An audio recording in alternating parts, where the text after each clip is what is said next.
Jan, welcome to the studio. It seemed that your position had some danger, but you held it what seemed very easily. Well, perhaps I think I, played this game, far from excellence. Like not anything close, but as far as I know, this line is, supposed to be slightly better, but in fact it's more or less a fortress. It might be, okay, I mixed up something, but this probably won't, the fact I play badly, it doesn't change the, the evaluation of the whole line. Yeah, so even I, with my quite poor play, managed to hold the draw. Yeah, but when do you say quite poor play? Are there any moves that you thought were inaccurate? Well, first of all, I'm supposed to play f4 if I'm given a chance, I think, yeah. For example, in this position? For example, here, yeah. I mean, okay, here, perhaps, okay, bishop g6, but okay, bishop g6 is not ever an idea. So let's go with one more. Yeah, maybe here f4, I mean, so it was very weird because I felt like, all right, f4 is a key move for white, and he was not playing f4, and I wasn't playing f4, and then he played f4 and f12. What's going on? Okay, so I thought, okay, g5 is, should somehow be a fortress. But I thought maybe after g5 he could play g3, and maybe g3. No, sorry, yeah, rook b3 is quite smart. Yeah. Let's say rook c7 and here g3, with the idea. So if I play in a simple way takes, and let's say bishop c6. Sorry. Yeah, let's say king f2, and here whichever rook I put on g7, white is in time to play bishop e2 and bishop f3. Let me just give it for example. Yeah, so bishop e2 he plays, let's say another rook to g7. I mean, it might actually become unclear, bishop e3 and here rook g3. Yes. Yeah, first of all, rook takes b7 deserves some attention here. And secondly, he could also try maybe something like rook h1 and then try to improve somehow, yeah, because this is I don't know, to me it didn't look absolutely clear. Okay, perhaps it's also a sort of a fortress, yeah. Right. But yeah, probably I wouldn't be in a hurry with capturing on f4. There was some small problem here.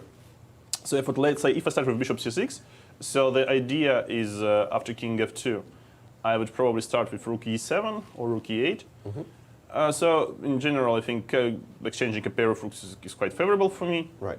And let's say if he plays bishop b5, I'm always good with rook b to e8, so it's never an idea for him. Yeah, so because of rook e2. yeah. I mean, invading the b file.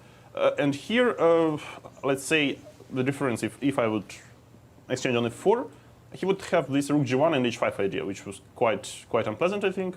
If he's, sorry. I mean, let's say if we include gf, and here he might play, let's say, rook g1. So here takes bishop c6, yeah, here king f2, rook e7. Rook g1, and then h5. h5, and how, with the weakness on g6. I couldn't really evaluate, should, what should I do? Because I felt maybe, I mean, once white played f4, I understood, okay, f4 was quite a nice move, actually, but, and normally you want to do this, you want to play this move to grab some space. Right. Yeah, but, yeah, But it seems you were solid enough anyway. Yeah, I think so. So I wasn't sure, okay, in the line, I thought maybe he should take on g5 and play king f2 and try to play like this. But as for me, I don't think it's really that much for white here. Yes, right. So it's always material is quite limited, and his ideas are quite limited also. So maybe I could also stay still and see what white is going to do without even g5. But I thought all right, it's more or less a draw. And in the end, it was funny that king g6 move, not actually attacking the rook, yeah. So that's actually funny. Okay, yeah. So for example, if he plays king f3, yes. I mean, okay, of course I can take on h7, play king g6, king g5. Yes, but there's also sort of and then okay, I play b6. So let's say if it would be something like a6 played, probably it would be lost for white for black. But then okay, now I have b6 and I'm good. Right. But instead of this, I could also go for something like bishop b5 to to exchange. Oops. Yeah, to exchange not rooks but bishops, and then take on c3. Yeah, rook b7, bishop. I mean, okay, just total elimination for both sides. Yeah, I think an obvious draw. Yes.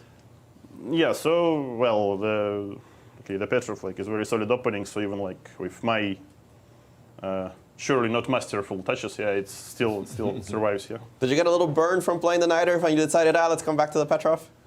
No, I just wanted to. I just prepared against a specific line, and I was very excited. And then, I felt like I should need to. I mean, I should work a little bit more on Nightroff because I didn't touch it for let's say 1 or 2 years. This was a little bit over optimistic. Yeah, we have to ask you. We haven't had a chance to talk to you about this. Magnus leaving. Tell us your thoughts. I think it's quite bad for the tournament, first of all, and I think no one is happy, including Magnus, that that happened. Well, as I said yesterday, probably he has his own reasons. So I can't say if I completely share his opinion, but yeah, I'd say it's. I mean, you can never be 100% right or 100% wrong. So you cannot be completely sure until something. Until you have some direct evidence, let's say, yeah. Yeah. But that's somehow the problem, yeah. When they speak about some sort of bad things happening in chess, like fixing or whatever, or cheating or something else. I mean, there is always a problem. Yeah, okay, you can without some enough evidence, I can come and say, okay, it was a good day for me. Okay, I was lucky. Yeah. It reminds me as some. Billionaire played against Vishy Anand online, and he crushed him with black after playing whatever d4, e5. And okay, it was a lucky day for me. I used to play chess, when I was a kid, yeah, like this, yeah. So, yeah, frankly speaking, it's a very big threat. It's a very big threat for chess, and hopefully, everything will be all right, and Hans will prove himself, innocent. But yeah, for now, it's. Clearly, I think the internet right now is very hyped. Yeah, also like more or less 50-50 situation. And okay, I'm getting my popcorn. Well, you are in the midst of it right now, actually, because Magnus not playing the rest of the tournament means that you somehow eliminated a loss. Does that give you better hopes for winning the tournament? Yeah, it's probably the first time in my career when I have to made a draw, and by this draw I made it to the plus. Yeah. So as it was yesterday, so quick draw with white, and okay, that's how you get into the plus score suddenly. No, but I'm not thinking about places. Of course, the game against Magnus was very very disappointing. So getting nice position out of the opening and then losing like this. So it's. I mean, it's the same feeling, and it doesn't really matter if the game counts for the overall standings or not. Going back to this issue that we have in chess, you've mentioned that fixing, cheating, all these things have been a problem in the past. Do you think that they're ramping up? Do you think that we need to take better measures against it? When we speak, let's say, okay, after the pandemic, okay, the internet chess boom, surely, okay, this problem was, became very serious, and a lot of people were, really vocal about it. But I don't think it's anything realistic to prevent someone from some clever cheating, and as well as the fixing, which occurs, I hope quite rarely, but yeah, sometimes people want to get some norms, to share some prizes and so on. So unfortunately, this also happens. Hopefully not on the top level. Yeah. Yeah. So I think it's always two sides, and it's basically it's like in the war. Yeah, the better weapon you have, okay, and your opponent also have to know and take some measures how to counter it. Yes.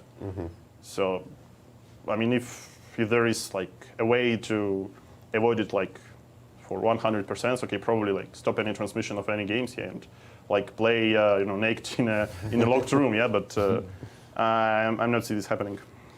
Do you feel it'll be difficult or different? I should say not difficult, different for the players playing Hans now that all of this drama has happened and the internet is saying all these things? You better ask players. I think, yeah. So as for me, I think I'm paired with Hans in the last round. So I hope till the last round situation will clarify. Yeah. We'll hope so. Jan, thank you for joining us here. Solid draw today in the plus score. Jan Nepomniachtchi. Thank you. Thank you very much, Jan. Good luck with the rest.